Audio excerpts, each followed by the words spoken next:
pitch is everywhere. Keep your job, start a side hustle, scale it, and one day walk out the door for good. But the most recent national survey tells a quieter story. The typical American side hustle earns about $200 a month, not $2,000. $200.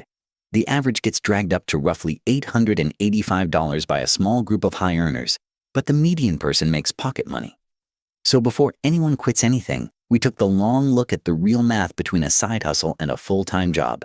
First, define the contest honestly, because the two sides are not measured in the same units.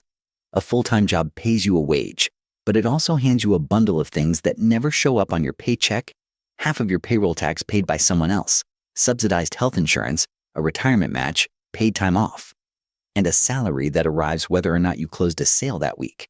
A side hustle pays you revenue. Revenue is not income.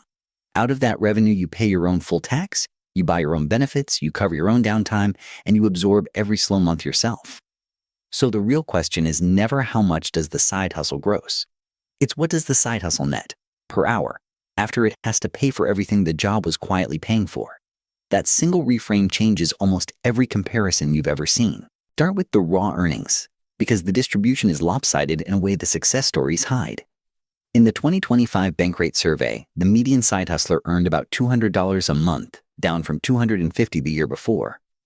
The average came in near $885, but that gap between median and average is the whole story. A handful of big earners pull the average up, while most people sit far below it. A separate survey found that nearly 59% of side hustlers make under $250 a month, and only a small single-digit share consistently clear $1,000 or more. The point is not that side hustles are worthless. It's that the typical one produces supplemental cash, not a salary in waiting. The middle of the distribution is a tank of gas and a phone bill, not a runway to quit. Now subtract what the job was hiding.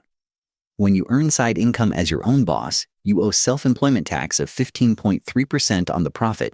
That's the full Social Security and Medicare bill. The employer half a normal job pays for you. On top of that, benefits are not a rounding error. Federal labor data show that for the typical employee, benefits make up roughly 30% of total compensation: health insurance, retirement contributions, paid leave, and legally required coverage. A worker earning $50,000 in wages is really being handed something closer to $65,000 in total value once you count what the employer quietly pays around the salary. A side hustle has to manufacture all of that out of its own revenue. So the first dollar of hustle revenue is not worth a dollar of salary.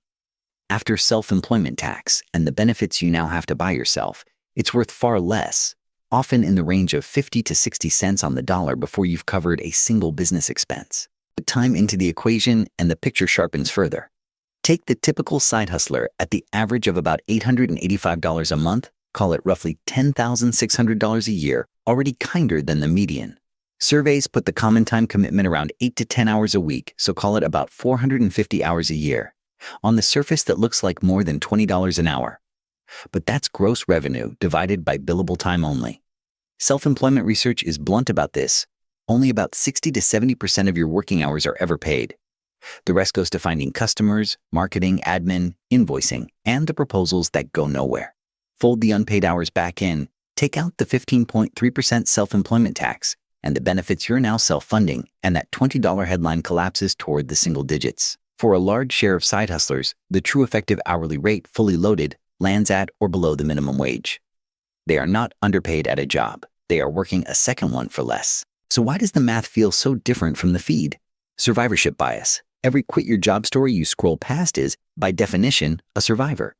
You never see the timeline of the person who stocked the storefront, ran the ads, posted for a year, and quietly closed it because there's no triumphant video to post about breaking even and giving up. And the federal data on what happens when people do go all in is sobering. About 1 in 5 new businesses fails within the first year. By year 5, only about half are still operating. By year 10, only about a third survive.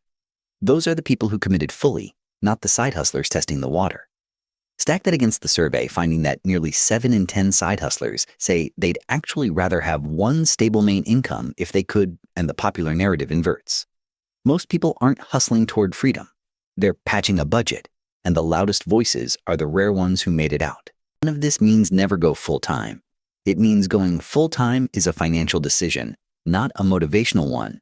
And it has preconditions you can actually check. Here is the honest version. A side hustle is worth taking full-time only when two numbers both turn green. First, the loaded hourly test.